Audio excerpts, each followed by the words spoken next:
Welcome to Saturday's reading, which is, of course, March 9th. Today's reading, I think, is a good one that we should keep reminding ourselves of. You'll see why when I read it. My apologies for being a little late. I got stuck in lots of different things I had to do. Anyway, here we are. The title is called Go for Gratitude. Go for Gratitude. Can't be any better title really than that. Wayne Dyer, who I'm sure most of you have heard of, he passed away 3, 4, 5 years ago, relatively recently anyway. He was one of the first uplifting books that I actually read. I think it was called Your Erroneous Zones, which a lot of people mistook for Your Erogenous Zones, but no, it was Your Erroneous Zones. It's a good book. If you've never read it, go look it up. Wayne Dyer. This quote is from Manifest Your Destiny, and it's on page 151 of that book, Manifest Your Destiny. And he says, gratitude is a way of experiencing the world with love rather than judgment. Gratitude is a way of experiencing the world with love rather than rather than judgment. Slight boo-boo there. Ernest Holmes in The Power of an Idea on page 26, paragraph 1. This is what Ernest Holmes says. Gratitude is not only a virtue, but it is also a part of a practical philosophy of daily life. There is no wiser way of living than to remember every morning what life, with a capital L, has given us, and to lift up our thought in thankfulness for every bounty we possess. It's the power of an idea. And this is a story from Reverend Joanne, our writer this month. I arrived for my annual blood draw right when the facility opened, hoping to be the first in line. To my dismay, I found that there was a line extending down the hallway outside the station's door. While spending more time than I anticipated annoyed me or displeased me mildly, I recentered myself and used the time to silently practice language skills using my cell phone. When I made it to the waiting room, I couldn't keep myself from listening to the conversation of a man and a woman who were also waiting. She commented about the delay and that she thought there should be more staff there to help. Then she talked about how getting old wasn't for sissies.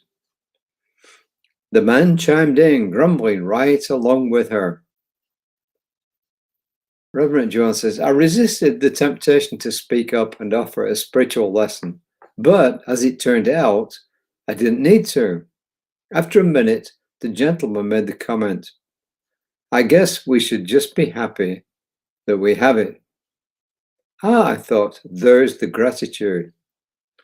Their conversation shifted to friends who had had remarkable medical procedures, thanks to all modern medicine can do. As I increasingly practice gratitude, I truly understand how transformative the practice is. We cannot be thankful and upset at the same time. Upset feelings do nothing for us except invite more reasons to be upset, while thoughts of gratitude shift our energy and become a causal force to bring more experiences for which to be grateful. And that's the end of the reading. I did give a Sunday talk once on gratitude. It's probably 2 or 3 years ago, I think. I think it was pre-pandemic, I'm not sure. This also goes along with what lots of different spiritual leaders have told us. If you remember, and I quoted it yesterday or the day before, about the Zen master, and it was actually must have been back in October, because it was, as I mentioned at the time, going to November. We going to the Netherlands in November. About the Zen master, who when people would visit her, she would simply say to them, thank you very much, I have no complaint whatsoever. And she told them to repeat it several times a day. least in the morning and the evening. And I mentioned at the time that when anybody complained when we were in the Netherlands on our annual pilgrimage there, because we have family and friends there, anybody complained, Barbara would simply say, "Thank you very much. I have no complaints whatsoever." And she came back to the States and she's used it a lot since then. We have one friend, actually, we were with this person today several times. And he is a constant complainer. He can complain about anything. I mean, anything. Once when we were on vacation in Britain, it's actually in England, I said to him, "I never heard anybody in my life who complained as much as you do." Well, guess what? He didn't complain for about 3 or 4 days. But the point is this, that when we're in gratitude, we, as Reverend Joanne says here in the reading, we change our energy. Our energy actually changes. So think about it. If you can be grateful for everything that's coming down the pike, your energy is different completely than think about somebody who complains all the time. I mean, you've been amongst people and all they do is they complain about their aches and pains. I got this problem and I got that problem and I have this problem. And if it's not their body, it's something that's going on in their life.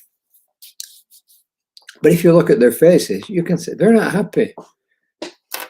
They're not. When you look at somebody who's grateful, you can see it isn't so much happiness that you see on faces of people who are always grateful, it's joy.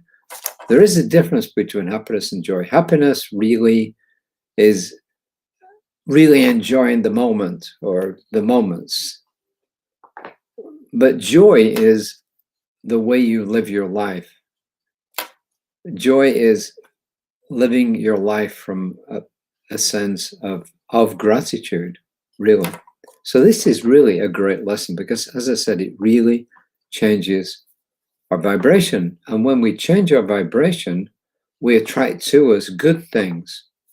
When we're always complaining, then guess what? We start attracting more of those things to us because they're on that same wavelength, right? So the point of the whole story is this, and the whole point of the whole message is this, that let's be grateful for everything we have, because when we do, we change our vibration, and by changing our vibration, we attract to ourselves more good things. And it's really as simple as that. The affirmation which I put down for you is, I make gratitude my go-to response, transforming my thinking and my experience. I make gratitude my go-to response, transforming my thinking and my experience. Remember, change your thinking, change your life. Change your thinking, change your life. Think good thoughts, good things come. It's really as simple as that. We have not yet received our print version of the Science of Mind magazine, but I put a link in there if you want. Again, I put it in previously a few days ago.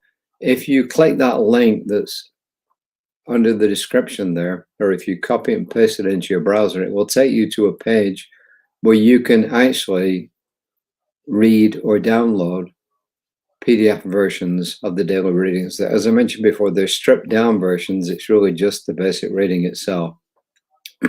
Doesn't contain the affirmation, doesn't contain the 2 quotes, but at least you've got the reading there and you can do it. Or, hey, you can just tune in every day and you can listen to me read it.